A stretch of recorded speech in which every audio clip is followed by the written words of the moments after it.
जनक सुता जग जननी जानकी, अतिशय प्रिय करुणा निधान की, ताकै जुगपत कमल मनाऊं, जासु कृपा निर्मण मति पाऊं।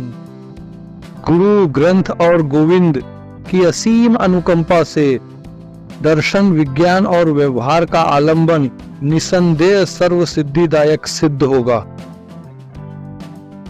अनादिकाल से हमारे ऋषि मुनि महर्षियों ने अपने ज्ञान और तपोबल से अर्जित 6 आस्तिक दर्शन, जिन्हें हम षड दर्शन के रूप में जानते हैं, न्याय, वैशेषिक, सांख्य, योग, पूर्व मीमांसा और उत्तर मीमांसा, जिसे हम वेदांत भी कहते हैं, यह हमें पुरुषार्थ चतुष्टय, धर्म, अर्थ, काम और मोक्ष की प्राप्ति के मार्गदर्शन हेतु प्रदान किए हैं।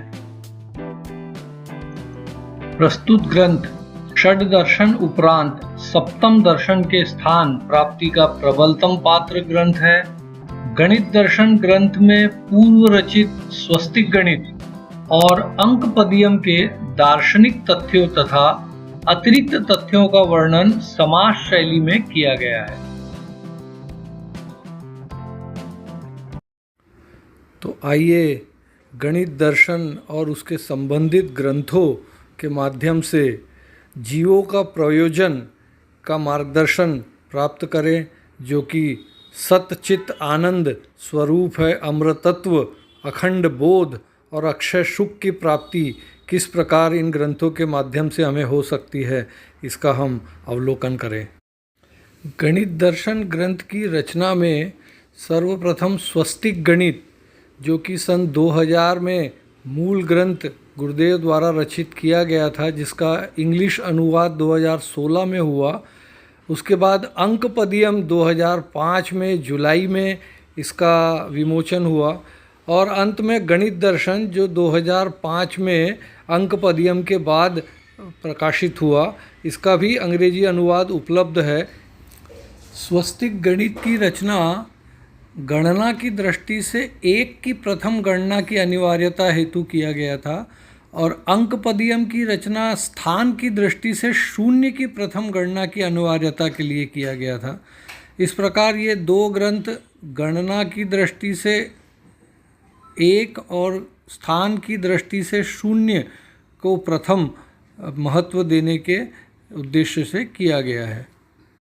स्वस्तिक गणित में जब गणित दर्शन की नींव रखी गई, अंकपदियम ग्रंथ में गणित की परिभाषा जो दी गई है वो ससीम को अंकित और असीम को लक्षित करना, यह गणित है, बतलाया गया है।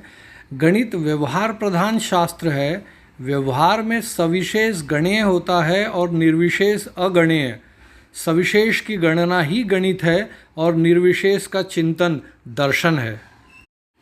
1 और 0 की दार्शनिक मीमांसा, जो कि निर्विशेष 1 0 है और सविशेष 0 1 है, ये अंकपदियम में बहुत सुंदरता से वर्णन और व्याख्या की गई है। सत्यम शिवम सुंदरम गणित का गंतव्य है। वह काल कवलित न होने से सत्य है, अदृश्य होने से शिव है, सच्चित होने से आत्मा है और आत्मा होने से परम प्रेमास्पद अर्थात सुंदर है। जिस प्रकार अक्षरों में प्रणव ओम है, उसी प्रकार अंकों में प्रणव 190 है। इस तथ्य को बहुत खूबसूरती से इस ग्रंथ में समझाया गया है। इसी वजह से जो वैयाकरणों में स्थान वाक्यपदियम का है, गणितज्ञों में वही स्थान अंकपदियम का संभावित है।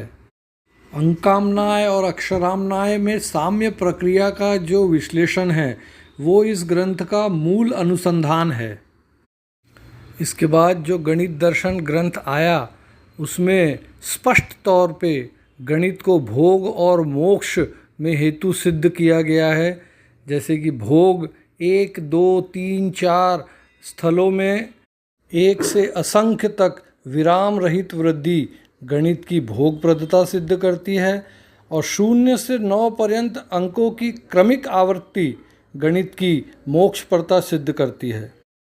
गणित की महत्ता हम अर्थ, काम, धर्म और मोक्ष, इन चारों पुरुषार्थ के लिए अगर हम समझना चाहें तो अर्थ तो हम सभी को उसकी उपयोगिता पता है। कामोपभोग में गणितगम्य ऋतु, तिथि, नक्षत्र का ज्ञान अपेक्षित है। धर्मानुष्ठान में मुहूर्त, आचार्य, यजमान, सामग्री की संख्या का परिज्ञान आवश्यक है और मोक्ष उपलब्धि के लिए तत्व संख्या का परिज्ञान आवश्यक है।